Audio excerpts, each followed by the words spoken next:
دي واحدة من أهم المبادرات اللي بتقدمها وزارة الاتصالات للشباب في مصر، ودي المنحة التعليمية الأهم حاليا لأنها بتأهلك لسوق عمل متعطش للمهارات اللي بتتقدم لك في الدورات دي بشكل مجاني بالكامل. المبادرة يا فندم خرج منها 5100 شاب وشابة إلى الآن، وملتحق بها 34,000 متدرب يدرسون في مراحلها المختلفة. شوف أنا مش جاي أقول لك ما تستثمرش، هو أصلا اللي كان بيستثمر ما بقاش، واللي كان عنده شركة بيقلل المصاريف وبيستغنى عن الموظفين. لا مش بس كده، ده اللي لسه مشتري شركة سرح موظفينها بالمديرين سواء بسبب أزمة الكورونا أو الحروب أو الأزمات الاقتصادية أو غيره، وعموما الحال من بعض. فمش هنتكلم في الاستثمار أصلا، أو هنتكلم في نوع معين من الاستثمار، بس كل حاجة محتاجة حاجة. يعني أنا حطيتك على أول الطريق عشان تكسب فلوس، بس معلش يعني تو ايرن يونت تو ليرن. فأنا النهاردة جاي أكلمك عن الطريقة اللي هتتعلم بيها، والطريقة دي مجانية معتمدة وبص يعني جامدة جدا. بس لا، أنا مش هكتفي إن أنا أقول لك الطريقة، أنا جاي النهاردة أجاوب على كل سؤال ممكن يجي في دماغك بخصوص منحة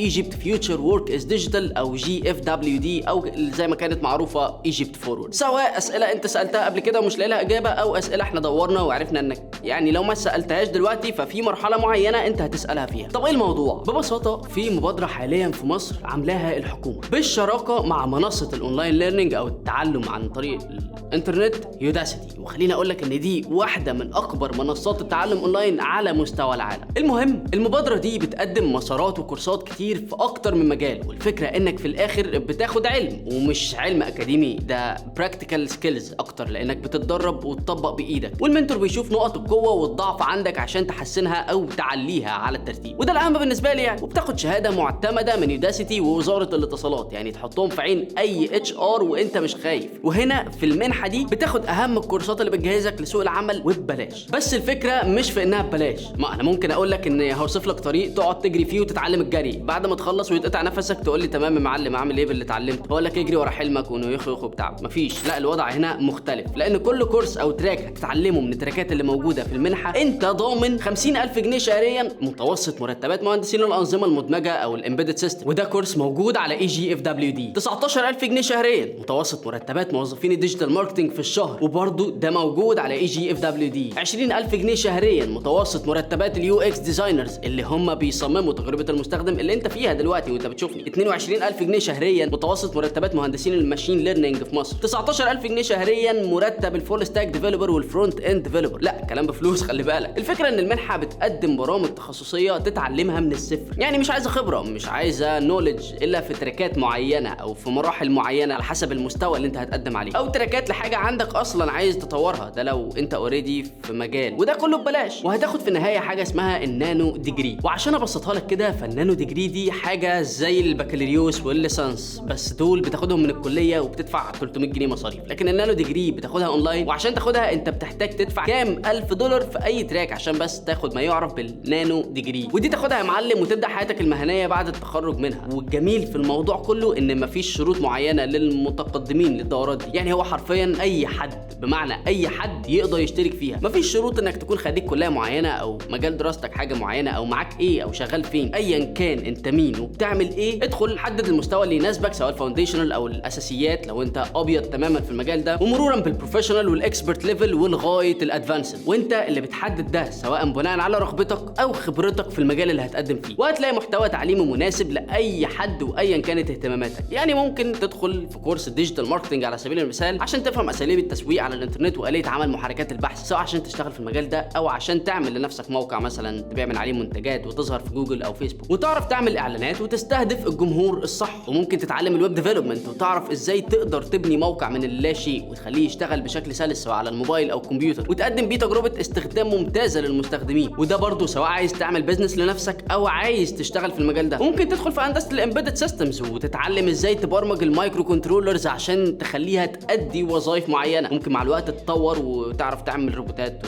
وتدمر العالم. بس السؤال الاهم بقى، هل انت هتستفاد فعلا من الكورسات دي؟ بص، هي بتحطك على اول الطريق او يمكن في نصه مثلا، بتمشي معاك في الطريق الطويل ده لغايه ما تبقى محترف، وبتسيبك عند النقطه اللي تكون مؤهل فيها بيها للشغل. لو تاخد بالك فمنحه EGFW دي زمان كانت بتركز على المجالات اللي تفيدك كفريلانسر، لكن حاليا الموضوع اتطور وبقت مركزه انها تاهلك للوظائف في الشركات، وبقت بتقدم كورسات في مجالات اصعب واعقد السوق نفسه متعطش ليها. مش فكره ان يديك كورس في حاجه السوق طالبها وخلاص، لا، هو دلوقتي بقى في شراكات بين وزاره الاتصالات وشركات كتير جدا عشان يبقى في اولويه لخارجين المنحه دي في انهم يشتغلوا في الشركات دي. يعني انت بعد كده ممكن تلاقي اصلا وانت بتقدم على الوظائف اللي بتاهلك ليها المنحه دي انك تكون واخد المنحه دي ده بونص، او ممكن يكون الزامي في وقت من الاوقات عشان تشتغل، فهي خير لابد منه. في المستويات المتقدمه بتلاقي المنحه بتقدم دورات تعليميه في الماشين ليرنينج وصناعه الذكاء الاصطناعي، صناعه الذكاء الاصطناعي نفسه، فاهم؟ المنحه تمشي مع كل الناس، بس مطلوب حاجتين. الاولى كده والله يا صاحبي يعني المفروض يكون عندك 18 سنه عشان تقدم في الدورات دي، بس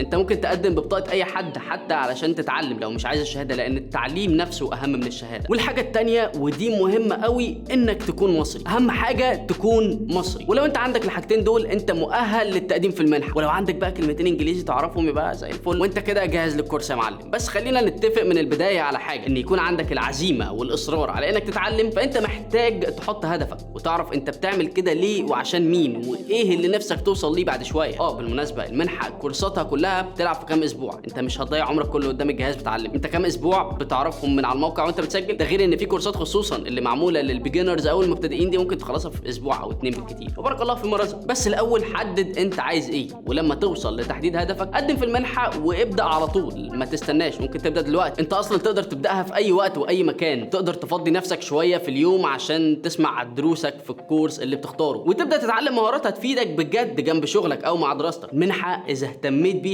هتضمن ليك مستقبل ممتاز، وسواء شغال فول تايم او بارت تايم او حتى لسه طالب فتقدر تخلص الكورسات دي جنب اللي انت بتعمله. واذا كنت طالب بقى تحديدا وبقى معاك الخبرات دي قبل ما تتخرج، اضمن ان هيكون ليك الامتياز والاولويه بين المترشحين للوظائف مستقبلا، وان ده نفسه اهم من امتياز الكليه في بعض الاحيان. فمن الاخر لينك المنحه قدامك هنا وفي الديسكربشن، وهسيبه لك في اول كومنت وفي كل مكان، دوس عليه دلوقتي وابدا كده في خطوات التسجيل. وانت بتعمل ده تكون بتفكر في هدفك ايه عشان ما تضيعش وقت. ولو سبت الفيديو ده دلوقتي وما قدمتش دلوقتي هتيجي بكره وتقدم، وانت بتفكر في هدفك هتلاقي زرار سبسكرايب دوس عليه علشان تعرف كل تحديثات المنحه اول باول، ولايك وشير عشان الفيديو ينتشر اكتر وناس اكتر تستفيد. وما تخافش، ما حدش هياخد مكانك في الشغل، الرزق ده بتاع ربنا. فوتني بعض.